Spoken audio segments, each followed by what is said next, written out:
Welcome to the deep dive. Today, we're going to be looking at community health nursing. Oh, But we're not just talking about the basics. right. We're going to try to really get into how these nurses approach a community, and we're using 2 chapters from a community health nursing textbook as our guide today. Yeah, we'll be looking at Chapter 3, Starting Well, Beginning a Community Health Nursing Project and Assessment, and Chapter 4, Assessing the Environment and Community Group Steps 3 and 4. Okay. And these chapters really help us understand how these nurses assess the needs of the community and then work with the community Right. to make a difference in their health.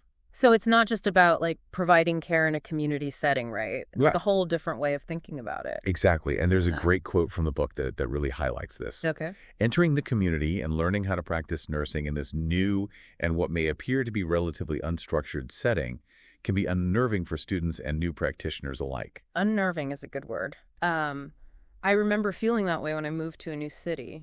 Everything was unfamiliar and I didn't know where to start. Right. I can only imagine what it's like for nurses entering a community where they might not know the language, the customs, or even the local resources. It's a huge challenge, and that's why community health nurses are trained to be so adaptable and resourceful. Makes sense. They really have to be able to build trust and understand the community dynamics very, very quickly. So how do they do it? The textbook mentions this thing called the community health nursing process. That's the framework that guides all of their work. Okay. Think of it as a roadmap. Okay. It starts with orientation, getting to know the community and its people. Right. Then comes assessment, gathering all that data Mm-hmm. to understand the health needs and the assets. Mm-hmm. And then based on that, they can plan interventions. Yes. Put those plans into action. Okay. And then the final step is to evaluate the impact. That makes sense in theory, but I'm sure in practice, there's all sorts of unexpected challenges and roadblocks that pop up. Absolutely. And that's why collaboration is key. Right. It's not about nurses going in and having all the solutions. Yeah. It's about working side by side with the community members Okay. and making sure that they have a voice every step of the way. That reminds me of this community garden project that I was part of. Oh, yeah. We had all these big plans, Yeah. but we didn't really take the time to understand what the community wanted. Oh, no.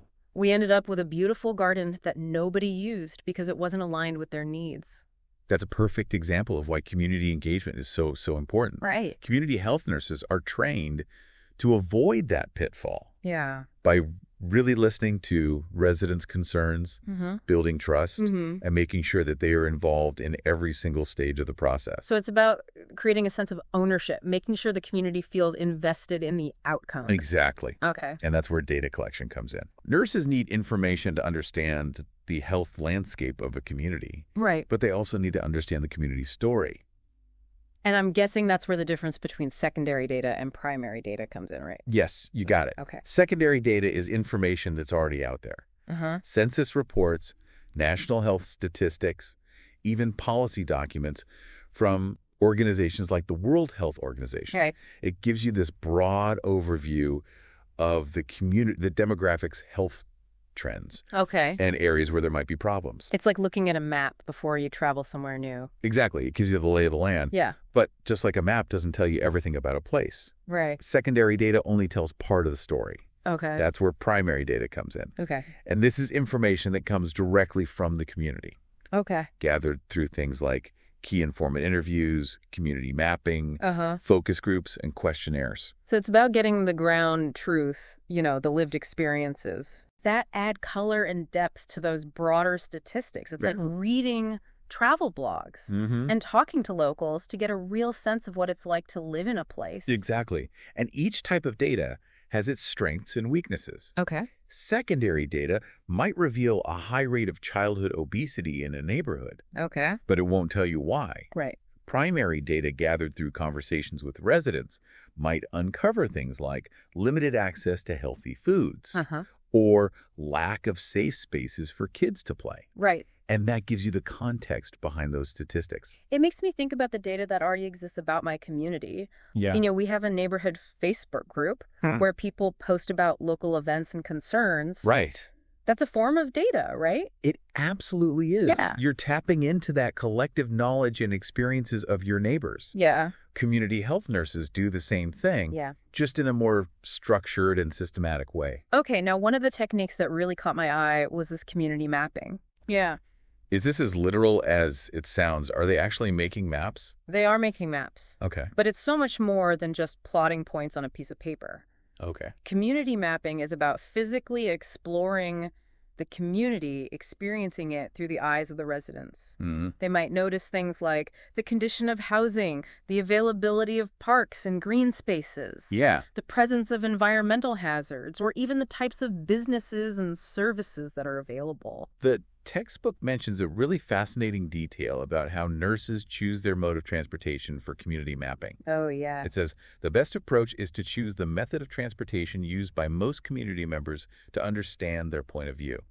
I love that. Yeah. It's all about understanding the community perspective. Right. So if most residents walk, the nurse walks too. Mm-hmm. If they rely on public transportation, the nurse will take the bus or the train. It's about understanding those daily realities that the community faces. Exactly. The challenges they face, Yeah. the resources they rely on. I bet you've had some interesting experiences with community mapping over the years. I'm sure you have. Oh, definitely. Mm. I remember working in a rural community once where the secondary data showed limited access to healthcare. Okay. But when we did community mapping, we found this incredible network of informal caregivers, Wow.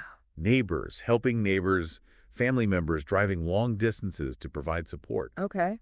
It completely changed our understanding of how healthcare was actually functioning in that community. That's a perfect example of how those on-the-ground observations can reveal things that Yeah. you might miss if you were just looking at the data alone. Absolutely. And it also highlights the importance of another key technique, key informant interviews. Okay, I'm intrigued.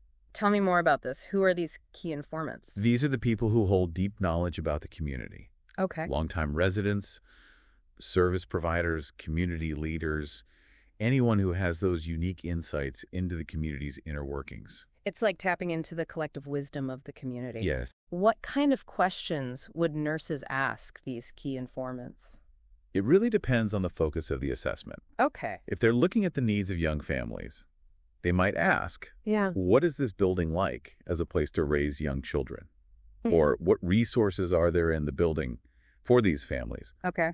If they're exploring access to healthy food, they might ask about the availability and affordability of fresh produce, or the cultural preferences of the residents. That makes me think about the key informants in my own community. Yeah. You know, we have this local librarian who seems to know everyone and everything that's going on. Perfect. She'd be a gold mine of information. Exactly. And that's what's so fascinating about this approach. It's about recognizing the expertise that exists within any community. Okay. And speaking of building connections and gaining trust, the textbook mentions this technique called progressive inquiry. It's a really interesting approach to gathering information Okay. and building those relationships. Tell me more. I'm all ears. So the idea is to start with general questions Uh-huh. and gradually become more specific as trust and understanding builds with the community members. Yeah, that makes sense. Not everyone is comfortable sharing their personal experiences right away, especially with someone they don't know well. Exactly. And that's why this approach is so effective. Okay. It allows nurses to build rapport and create that space where people feel safe to share their perspective. So it's really about respecting the pace and comfort level of the people they work with. Absolutely. It's not just about getting the information, it's about building relationships and fostering trust. You're right. And that's what really sets community health nursing apart. Okay. It's about more than just providing health care. It's about empowering communities to take charge of their own well-being. I love that. Okay, tell me about another one of these cool assessment techniques. Let's talk about guided observation. Okay, fill me in. What is that? Guided observation involves systematically observing specific behaviors or interactions in a community setting. Okay. So it's about going beyond those casual observations and gathering data in a really structured way. So instead of just noticing that people aren't using a local park, you might set up a guided observation to understand why. Exactly.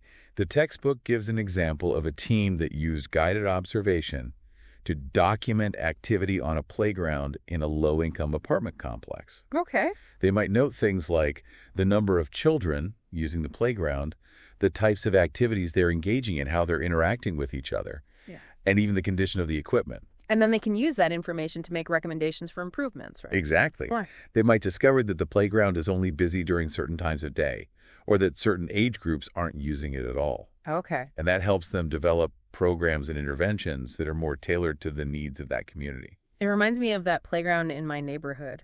I always wonder why it's so empty. You should try some guided observation. Maybe I will. You'd be surprised what you can learn Right. just by observing your surroundings. Okay, so we've covered quite a few assessment methods so far, mapping key informant interviews, progressive inquiry-guided observation. Mm-hmm. Are there more tools in the community health nurses' toolbox? There are a couple more we haven't talked about yet. Okay. Focus groups and questionnaires. Okay. These are often used when nurses want to gather information from a larger group of people or delve into more specific topics. But I imagine there are challenges involved in facilitating focus groups and designing effective questionnaires. You're right. Focus groups require careful planning and really skilled facilitation Right. to make sure that everyone feels comfortable sharing their perspectives and that the conversation stays on track. Makes sense. Questionnaires need to be carefully designed to make sure that the questions are clear, unbiased, and culturally appropriate. So it sounds like both methods require expertise and attention to detail. They do, and they also raise some ethical considerations. Okay. Nurses have to be mindful of protecting the privacy and confidentiality of participants, especially when dealing with sensitive topics.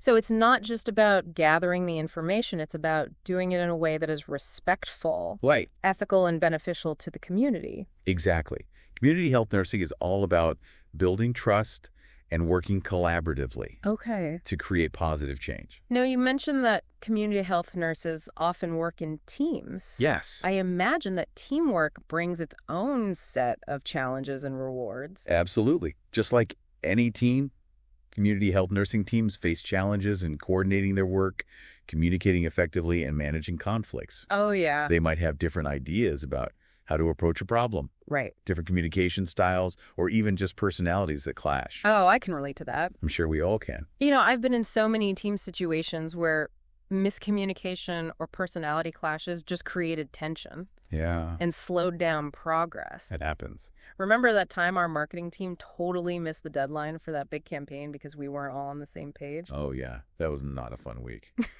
It wasn't, but, you know, in the end, we learned from our mistakes.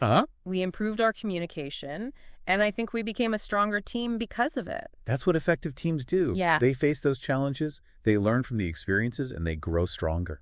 I'm curious to hear more about how those nursing student teams from the textbook navigate the challenges and rewards of teamwork Yeah. as they delve deeper into their community assessments, but I think we'll have to save that for part 2 of our deep dive. Sounds like a plan. Okay. Stay tuned because things are about to get really interesting I can't wait. as we explore how these teams put all those methods into action Right. and start to uncover the unique needs of their communities. We'll be back soon with more fascinating insights from the world of community health nursing. See you then. Welcome back to the deep dive.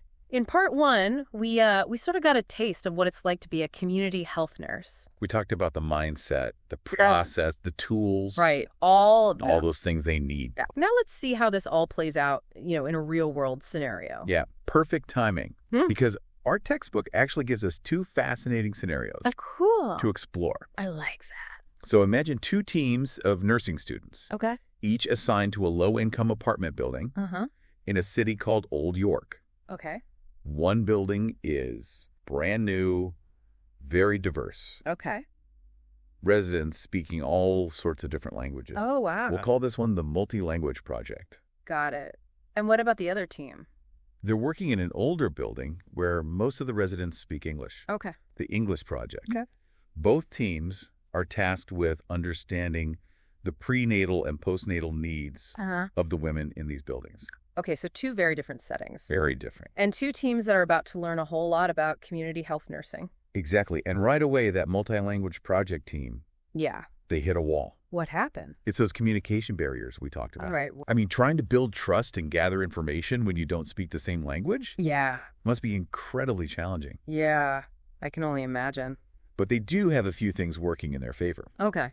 One team member speaks Spanish. Okay. Another speaks Cantonese. Okay. Languages spoken by many in the building. Yeah. And their faculty advisor was able to connect them with a city support worker who knows the building well, Oh, that's great. and 2 former residents who actually volunteered their time Wow. to hold English language sessions in the lobby. So they've got some language skills on the team, Yeah, and they're already tapping into those existing connections in the community. that's a great observation. They're building that network right from the start. Awesome. But they also have to face some hard facts. Okay. They start digging into secondary data statistics about perinatal health in the area, and they're finding some alarming trends. So this is where those numbers start to tell a story. Exactly. They're finding that things like low birth weight, infant mortality, those poor perinatal outcomes are linked to factors like smoking, alcohol use, low education levels, and significantly poverty. It's a stark reminder of how those social determinants of health we hear so much about actually play out in real people's lives. They really do. Right. And they also uncover another startling fact. What's that? Very few non-English speaking residents are attending prenatal classes. Oh, wow. Compared to other demographics in the city. That's a huge disparity. It is. It makes you wonder what barriers are preventing these women from accessing those vital resources. Right, and that leads the team to realize that their initial assessment goal, which was to assess the prenatal and postnatal needs of women living in the multilingual building, is way too broad. It's like trying to fit the ocean into a teacup. Right? They need a more focused approach. Yeah. So after meeting with their advisor, they decide to narrow it down. Okay. Maybe they'll explore a specific aspect of prenatal health promotion or target a particular group within the building. So they're refining their scope, getting a clearer picture of what they can realistically achieve. Exactly. Now, what about the English project team? Right, let's check in with them. They're working in that older building where most of the residents speak English. Yeah. Initially, I imagine they were less concerned about those communication barriers. I can see why they might think it would be easier to connect with residents. Right, because they share a common language. Right, but as we know, communication is about so much more than just words. It's about building that trust and that rapport. Exactly. And they learn from their advisor that public health nurses haven't yet established those strong connections within the building. So it's like they have the map, but they haven't actually explored the territory yet? That's a great analogy. Yeah. And on top of that, what now? they're starting to encounter some of those team dynamic issues. Oh, this is something that every team goes through at some point. Right, it's inevitable. At their first team meeting, they really struggled to agree on a focus for their project. Okay. One student wants to do individual interviews. Okay. But they hadn't really figured out the logistics of it. Right. Their schedules are clashing. And one team member wants to work independently. Okay. While another is pushing for a more collaborative approach. Classic team dynamics. You know, I've definitely been there. It can feel like everyone's pulling in a different direction. And to make matters worse, oh no, their clinical instructor is not impressed with their lack of progress. Oh no. The weekly reports are incomplete. Uh-oh. And the team is basically spinning its wheels. So how do they get back on track? Well, as you can imagine, the frustration is mounting. Yeah. But then they decide to try a conflict resolution strategy. Oh, okay. Instead of another stuffy meeting, they decide to just go for a walk together. Oh, I love that. You know, sometimes you just need to get out of that formal setting. Exactly. Kind of a real conversation. And it worked. They were able to air their grievances, listen to each other's perspectives. Right. And when they got back, they were able to sit down and calmly discuss their roles, their responsibilities, and timelines. I love that they found a solution that worked for them. Yeah. So what happens next? Their advisors are so relieved. I bet. And they offer some guidance on moving forward. Okay. The public health nurse advisor even contacts nurses who are already visiting mothers and infants in the building. Oh, that's great. Paving the way for those key informant interviews. So it sounds like they're finally starting to build some momentum. They are, and they're learning that community health nursing is as much about building relationships as it is about gathering data. So true. Okay, I'm eager to see how these teams actually put those community assessment methods you talked about into action. Me too. Let's start with the multi-language project team. Okay. How do they approach getting to know the community? Well, after their initial orientation, they decide to take a field trip to the neighborhood. Oh, fun. To get a feel for the environment. That's what I would do, just get out there and explore. Exactly. And what they find is that their building is in a newly developed area. Okay. not within walking distance of stores or services. They see a few fast food restaurants, a laundromat, an elementary school, and several bus stops. Not a lot of amenities within easy reach. Not really. But that's important information to know, right? It is.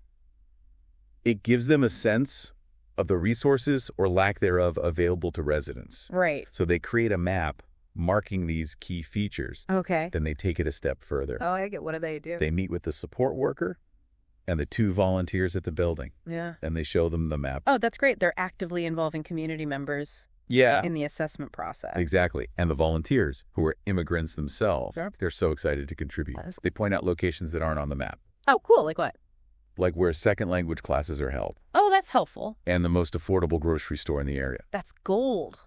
You know, that insider knowledge that you wouldn't find on any official map. Exactly. And the team is building trust and rapport in the process. Awesome. They plan to keep adding to this map. Okay. And use it as a tool for engaging with residents. That's a great example of how a simple tool like a map can become so much more than just lines on paper. It becomes a conversation starter. Yeah. A symbol of collaboration. Yeah. And a way to bridge those cultural divides. Now, what about the English project team? Okay. How do they go about mapping their community? They hop on a bus. Okay. Remember the textbook's advice about choosing the mode of transportation that most residents use? Right. So they head to their building, which is one of several high-rises. Okay. All clustered together. I'm picturing it now, you know, those towering buildings, a sense of concrete and density. Yeah, and their first impressions aren't great. Like, what do they see? They see litter. Uh-oh. A sense of neglect. Not exactly a welcoming environment. Not really, but then they have a pleasant surprise. Oh, okay, what is it? Right next to their building is a beautiful, well-maintained playground. A glimmer of hope. It is. They see several young mothers sitting on benches watching their children play. Do they talk to anyone? They don't strike up a conversation. Okay. But they do notice a sign. Okay. Indicating that this playground was actually recently completed. Oh, wow. For the building's tenants association. Ooh. That suggests a level of community engagement that they maybe weren't expecting. Exactly. It plants a seed for potential collaboration down the road. I like it. Okay, so both teams have completed their community mapping. They have. What's next on the agenda? Key informant interviews. Ah, yes, those in-depth conversations with people who really understand the community. Yeah. Exactly. Let's see how the multi-language project team tackles this. Okay. Their advisors suggest interviewing the director of an agency that works with multicultural groups in the city. Okay. In addition to those volunteers and the support worker at the building. They're casting a wide net to gather diverse perspectives. Exactly. And they're using those progressive inquiry techniques we talked about. Right. Starting with those broad questions like, what is this building like as a place to raise young children? What resources are there in the building for these families? Those are great starting points, you know, those open-ended questions that invite the informants to share their experiences. Exactly. And as they listen, they start to hear some common themes emerge. Yeah. What are some of the things they're learning? Well, they're hearing about the difficulties families face in accessing affordable, culturally appropriate food. Right. Which echoes what they observed during their community mapping. Right. The lack of nearby grocery stores. Yeah. And the reliance on public transportation. Exactly. It's starting to paint a picture of the challenges these families face every day. And they're also learning about the social isolation that many of the women experience. Yes, they long for that social support that they had back in their home countries. That sense of isolation is such a powerful theme. It is. It makes me wonder if there are any community spaces where these women can connect with each other. That's a great question, and it's definitely something the team will explore as they continue their assessment. Now let's check back in with the English project team. Okay. How are their key informant interviews going? They're facing some hurdles. I bet it's because they haven't yet built those strong connections with residents. You're right on the mark. They're relying mainly on interviews with public health nurses who visit families in the building. Which is still valuable information. It is. But it's not the same as hearing from the women themselves. It isn't. And they realize they need to find a way to bridge that gap. So how do they do it? Well, remember that tenants association that built the playground. Right. The team decides to approach them for a meeting. I love that they're tapping into an existing community structure. Exactly. And it turns out to be a game changer. Really? Tell me more.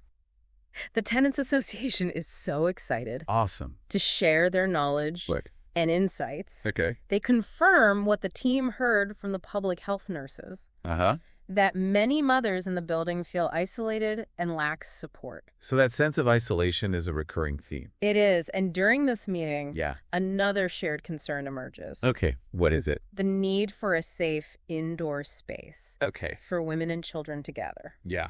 especially during bad weather. That makes sense. The playground is great, Right. but it's not a year-round solution. Exactly. And now the team has a more concrete issue to focus on. They've gone from feeling lost and directionless to having a clear purpose. Yes. And they've formed this potentially powerful alliance with the Tenants Association. It's a great example of how community assessment is this evolving process full of twists and turns. It absolutely is, and it highlights the importance of being open to those unexpected opportunities. Right. Okay, so both teams have gathered a lot of valuable data Yes. through mapping and key informant interviews. They have. So what's next? What's the next step? That's where things get even more interesting. Ooh, I can't wait. Stay tuned for part 3 Okay. of our deep dive, where we'll explore how these teams choose and implement those more targeted assessment methods, Okay. like progressive inquiry, guided observation. Huh?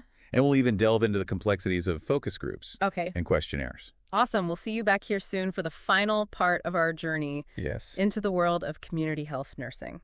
Welcome back to the deep dive. In part 2, things were really starting to click for those nursing student teams. They were finding their footing. They were, yeah. Moving from feeling a bit lost to having that sense of direction. Exactly. They had mapped their communities. Right. They talked to key informants. Yes. They faced some team dynamics challenges, all of that good stuff. Yeah. And now they're ready to use those more targeted assessment methods. Okay. We talked about like progressive inquiry, guided observation, focus groups, questionnaires, Right. to like really zero in on those community needs. So it's like they've gathered all these raw materials. Yeah. And now they're going to figure out how to craft them into something meaningful. Exactly. That's a good analogy. But before they jump into those specific methods, the textbook highlights some important criteria to consider. Right. So this is where the strategic thinking comes in. Exactly. You have to choose the right tool for the job. Okay. So what are some of those key criteria? Well, first, does the method help build relationships with the community? Okay. We've talked about how essential trust and rapport are. Right. Makes sense. What else? Does it accommodate potential communication difficulties? Okay. Like language barriers? Cultural differences or even just discomfort with speaking in groups. So important to be sensitive to those nuances. Absolutely. The third is practicality. Okay. Does the method fit within the project's timelines and resources? Got to be realistic. Exactly. These student teams have limited time. And they can't take on more than they can handle. Right. And the final criteria. Does the method provide the type of data that you need? Okay. Because sometimes you need those hard numbers. And sometimes you need those rich qualitative stories. So it's about finding the right fit. Exactly. Okay. So let's see how these criteria play out in our scenarios. Okay. The multilanguage project team seems to be really hitting their stride. They are. With progressive inquiry. Yeah, remember how they started with those general questions about food? Right, like how easy is it for you to shop for food? Exactly, and they listened so carefully to the women's responses. Okay. And then they use that information to ask more specific questions. Oh, cool. So like what? So they went from what kind of food do you like? Okay. To where do you buy your food? To what are the biggest challenges you face in getting the food your family needs? It's like they're gently peeling back the layers to get to the heart of the matter. And in the process, they're building those relationships. Right. The women feel heard and understood. It's a win-win. It is. Now, what about the English project team? Do they also use progressive inquiry? They try, but it doesn't go as smoothly. What happened? Well, remember, they haven't established those connections with the residents yet. Right. They've been relying on those public health nurses for information. Exactly. So when they try approaching women in the hallways, everyone's either too busy or just not interested in chatting. I can see how that would be discouraging. Yeah, it really highlights the importance of creating those opportunities for connection. Right, early on in the process. Absolutely. But then they have a light bulb moment. Oh, tell me, what is it? They remember seeing all those mothers gathering at the playground. Oh, yeah, that natural gathering space. Exactly. So they head back to the playground, Okay. armed with their progressive inquiry questions. And this time, they have much better luck. It's amazing how a simple change of environment can make such a difference. It really can. The atmosphere is more relaxed. Right. The mothers are more open to talking. Yeah. And the team is able to gather some really valuable information. So what are they learning? Well, they're hearing more about that sense of isolation we talked about. Right. And they're starting to understand some of the underlying causes. Okay, what are they hearing? Well, many of the women are recent immigrants. Okay. And they really miss that social support they had back home. Right. I can only imagine how difficult that transition must be. It is. And they're also dealing with the challenges of raising young children in a new environment. Yeah. Often without the help of their extended family. So they're juggling a lot. Yeah. It makes sense that they would be feeling isolated. Right. And here's where it gets really interesting. Remember how the team met with the Tenants Association? Yes. And heard about that need for an indoor space for women and children to gather? Yeah. Well, guess what comes up during these conversations at the playground? What? The same need for an indoor space. Yeah, the women are echoing the same concerns. Wow. They love the playground, but when the weather's bad, Yeah. they're stuck inside their apartments, feeling even more isolated. So the team is starting to see a clear pattern. They are, and they're realizing that sometimes the most valuable insights come from those informal conversations. It's a good reminder that community assessment isn't just about gathering data. Right. It's about listening to those stories and connecting the dots. Exactly. Yeah. Now let's talk about another assessment method, guided observation. Okay, so where you systematically observe those behaviors and interactions. Yes, in a community setting. And the English project team decides to use this method at the playground. They do. They're already spending time there. Right. They're making the most of it. Exactly. So what do? Do they just sit there and watch people? Well, they do. Okay. But they have a plan. They have a plan. Okay, I like it. They develop this checklist Okay. to guide their observations. What kinds of things are on this checklist? They note things like the number of adults and children present, the children's ages, the types of activities that are taking place, Okay. and any interesting interactions or conversations. So they're being very systematic about it. They are, and they're also paying attention to the environment. Okay. Things like the weather or any special events happening at the playground. It's all about understanding the context. Exactly. Yeah. And what their observations confirm is what they've been hearing from the mothers, Okay. that this playground is a vital resource for social connection. It's more than just a place for kids to run around. It's a lifeline for these women who are feeling so isolated Right. and longing for that adult interaction. Now, what about the multi-language project team? Okay. Do they also use guided observation? They decide it's not the best fit for them. Why not? Well, their focus is on those informal gatherings that happened in the lobby, and they feel like they're already getting so much rich data through those conversations. So they're using the conversations as a form of observation in a way. They're paying attention to the women's nonverbal cues, their body language, how they're interacting with each other. It's a more intuitive approach. It is. And it seems to be working for them. Yeah. Okay, now I'm curious about those more advanced assessment methods, focus groups and questionnaires. Okay. Do either of the teams use these? Well, the multi-language project team, they consider using a questionnaire to gather input from a wider range of women. That makes sense. They've been working with a small group, and now they want to expand their reach. Exactly. But they quickly realize that creating a questionnaire for a multilingual community is no easy feat. I can imagine. What are some of the challenges? Well, first, they have to make sure that the questionnaire is accessible to women with limited English proficiency. Right. So they work closely with their advisor to develop simple, clear questions. And they even use pictures to aid understanding. Smart. They're really being mindful of those communication barriers. They are. And then they pilot test the questionnaire with a few women to get feedback.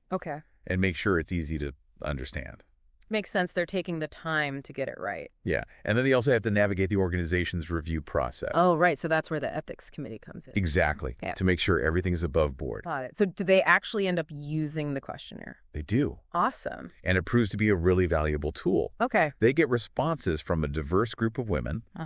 And they're able to actually quantify some of the issues they've been hearing about. That's great. What about the English project team? Do they venture into the world of questionnaires? They decide against it. Why is that? They just don't feel like they've built enough trust with the residents to get a good response rate. Yeah, it makes sense. You need that foundation of connection Exactly. for the questionnaire to be effective. Right. So they're focusing on building those relationships before they do any more formal data collection. Okay, now what about focus groups? Okay. Do either of the teams use this method? The English project team decides to give it a try. Oh, cool. What's the focus of their focus group? Well, they've heard a lot from residents, Mm-hmm. but now they want to get the perspective of the public health nurses who are working in the building. They're tapping into the expertise of those who are already on the front lines. Exactly. They adapt questions from a previous focus group. Okay. And they get everything approved by the organization. And what are some of the key takeaways from the focus group? Well, the nurses share their observations about the challenges the mothers face, the resources that they find helpful, and the gaps in support that still exist. It's really valuable information to guide the team's recommendations. It is, and it helps them connect the dots between what they've heard from residents and the realities of the healthcare system. Wow. It sounds like both teams have gathered an incredible amount of information through these different methods. That's impressive. They've mapped the physical and social landscape of their communities. They've talked to key informants. They've observed behaviors and interactions, and they even facilitated a focus group. They've really immersed themselves in this world of community health nursing. They have. And I think they're starting to understand that it's a field that requires not just knowledge and skills, but also compassion, empathy, and a deep respect for the communities they serve. Absolutely. It's been an incredible journey. It has. As we wrap up this deep dive into community health nursing, what are some key takeaways for our listeners? I think the biggest takeaway is the power of that collaborative, community-driven approach to health. It's not about experts coming in with all the answers. It's about working alongside community members to identify needs and co-create solutions. Exactly. And it's about using a variety of those assessment methods. You know, both those big picture statistics and those intimate personal stories. To really understand the community. To really understand that unique context. It's also about being adaptable. Flexible. Embracing those unexpected opportunities that pop up.